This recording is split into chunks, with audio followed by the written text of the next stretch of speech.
नमस्कार दोस्तों, जय जोहार। मैं कौशल तिवारी और बिहिनिया संध्या में आपका स्वागत है। दुनिया भर में देश को सम्मान दिलाने वाले पहलवान यदि कल जंतर मंतर में धरने पर नहीं बैठते तो यह पता ही नहीं चलता कि 3 महीने पहले जब उन्हें धरने से उठाया गया था, आश्वासन दिया गया था, उसका क्या हाल है। 7 पहलवानों ने यौन शोषण के आरोप लगाते हुए दिल्ली पुलिस में जब शिकायत की तो उसका एफआईआर भी दर्ज नहीं हुआ। तब कुश्ती संघ के अध्यक्ष बृजभूषण सिंह के खिलाफ कैसे कार्रवाई होगी या फिर उन्हें कैसे गिरफ्तार किया जाएगा। देश के प्रधानमंत्री नरेंद्र मोदी के सबसे प्रिय माने जाने वाले बृजभूषण शरण सिंह कुश्ती संघ के अध्यक्ष हैं और उनके खिलाफ कितने ही मामले दर्ज हैं। कैसरगंज यानी उत्तर प्रदेश के कैसरगंज के सांसद बाहुबली के रूप में विख्यात इस बृजभूषण शरण सिंह के खिलाफ आखिर कार्रवाई क्यों नहीं हो रही है, यह तो स्पष्ट दिखने लगा है क्योंकि वे देश के प्रधानमंत्री नरेंद्र मोदी के प्रिय पात्र हैं। तो उत्तर प्रदेश के मुख्यमंत्री योगी आदित्यनाथ से भी उनके मधुर संबंध हैं। तो क्या भारतीय जनता पार्टी के बाहुबली उनके सेनापति हैं जो हिंदू राष्ट्र के लिए सत्ता हासिल करने में महत्वपूर्ण भूमिका अदा करते हैं, और दूसरे राजनीतिक दलों के बाहुबली माफिया हैं, गुंडे हैं, देशद्रोही हैं, धर्म विरोधी हैं। सवाल हम इसलिए उठा रहे हैं कि देखिएगा आप पिछली बार किस तरीके से बांगड़ बिल्ले इन पहलवानों के खिलाफ बिलबिलाने लगे थे, अब फिर वे बिलबिलाने लगे हैं। पहलवानों की तकलीफों पर मरहम लगाने की बजाय या उनकी शिकायतों पर कार्रवाई करने की बजाय बांगड़ बिल्ले हिंदू राष्ट्र को लेकर जिस तरीके से बिलबिलाने लगते हैं और विश्वमन करते हैं वह किसी से नहीं छिपा है। पिछली बार इन पहलवानों के धरने पर बैठने पर क्या कहा था उन बांगड़ बिल्लों ने, हम कुछ याद दिला दें आपको। उन बांगड़ बिल्लों ने कहा था कि देखिए, खेल संघ में, कुश्ती संघ में हरियाणा का वर्चस्व है और इस वर्चस्व को तोड़ने के लिए जब नियमों में फेरबदल की जा रही है तो हरियाणा के पहलवान बौखला गए हैं। क्योंकि वे हरियाणा से आते हैं इसलिए उन्हें हरियाणा का पहलवान बता दिया गया, जबकि पूरी दुनिया में वे भारत का प्रतिनिधित्व करते हैं।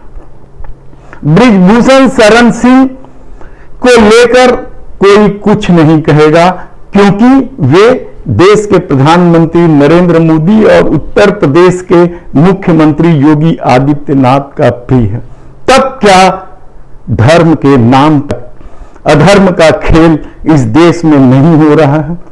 3 महीने पहले जब ये पहलवान जंतर मंतर में बैठे थे तो सत्ता हिल गई थी और उन्हें मनाने के लिए बॉक्सिंग चैंपियन मैरी कॉम की अध्यक्षता में समिति गठन कर दी गई थी। उस कमेटी ने अपनी रिपोर्ट भी दे दी है। उस कमेटी की रिपोर्ट क्या हुआ यह किसी को पता नहीं है। वही मांग तो वो कर रहे हैं कि सार्वजनिक की जाए उस कमेटी की रिपोर्ट। इसके अलावा बृजभूषण शरण सिंह के कई कामकाज को छीन लिया गया था, लेकिन बजरंग पूनिया सहित तमाम पहलवानों का दावा है कि अभी भी कुश्ती संघ संचालित हो रहा है। कैडर जैसे मामले बृजभूषण शरण सिंह के घर से संचालित हो रहा है।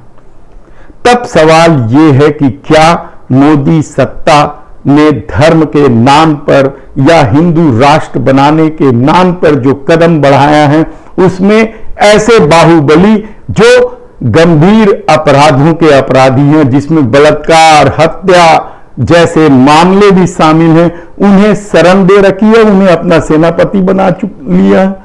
ऐसे कई सवाल आप उठा सकते हैं, लेकिन इस दौर में सवालों का कोई मतलब नहीं है, क्योंकि आपने किसान आंदोलन को किस तरीके से अपनी जीप में कुचलने की कोशिश करने वाले गृह राज्य मंत्री के पुत्र को भी आपने देखा है। अमित मिश्रा उर्फ टैनी के साथ क्या किया सरकार ने, सिर्फ गलबैया, उनके खिलाफ कोई कार्रवाई नहीं हुई, जबकि उन्हीं की सभा के बाद यह किसान कुचले गए थे। ऐसे कितने ही मामले हैं। प्रदीप सिंह सेंगर का मामला कौन भूल सकता है। लेकिन इस दौर में जब सत्ता हिंदू राष्ट्र बनाने निकली है, कथित तौर पे ये दावा है बांगर बिल्लों का, बांगर बिल्ले हर उस आरोप पर बिलबिलाने लगते हैं जो मोदी सत्ता के खिलाफ जाता है। राफेल की कीमत का मामला हो, पेगासस का मामला हो, या फिर अदानी के भी मामले में बांगर बिल्ले ऐसे बिलबिला रहे थे मानो यह सत्ता के खिलाफ साजिश हो। हिडनबर्ग ने साजिश की है शायद।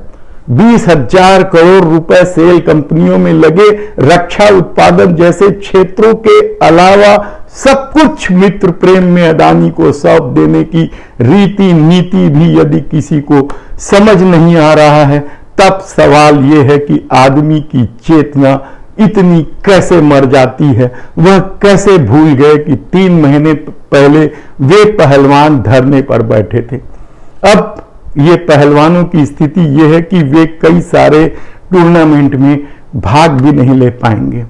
सत्ता अपने में मस्त है। उन्होंने तो परसेप्शन खड़ा कर ही दिया है कि देखिए माफिया विरोधियों के पास ही है, भ्रष्ट नेता विरोधी ही हैं, देशद्रोही विरोधी ही हैं, हिंदू विरोधी विरोधी ही हैं। तब सवाल यह है कि यह स्थिति कब तक चलेगी। हमने अभी आपको बताया कि आदमी की चेतना आखिर कैसे मर जाती है। बृजभूषण शरण सिंह को आखिर संरक्षण कहां से मिल रहा है, और ऐसे कितने ही आरोपी भारतीय जनता पार्टी में शान से जीवन जी रहे हैं, कहा जाए तो गलत नहीं होगा। एडीआर की रिपोर्ट चीख चीख के कह रही है कि भारतीय जनता पार्टी के 303 सांसदों में से 100 से ऊपर सांसद अपराधों में लिप्त रहे हैं या अपराधों के आरोपी रहे हैं।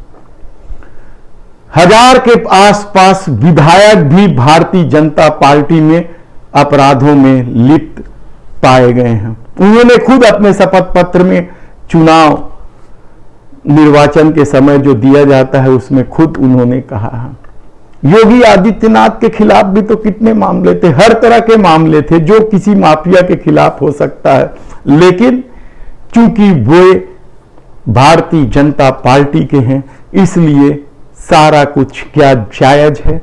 सवाल आप इस दौर में कुछ भी उठा लीजिए, लेकिन शर्मनाक बात तो यह है कि 3 महीने बाद उन पहलवानों को सिर्फ एक एफआईआर के लिए धरना देना पड़ रहा है, जबकि एफआईआर करने वालों में एक नाबालिग भी है।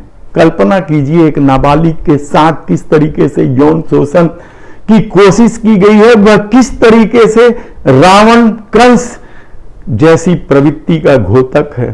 तब क्या सवाल यह है कि क्या रावण कंस या गोडसे जैसे समूह अब बड़े होने लगे हैं। धन्यवाद।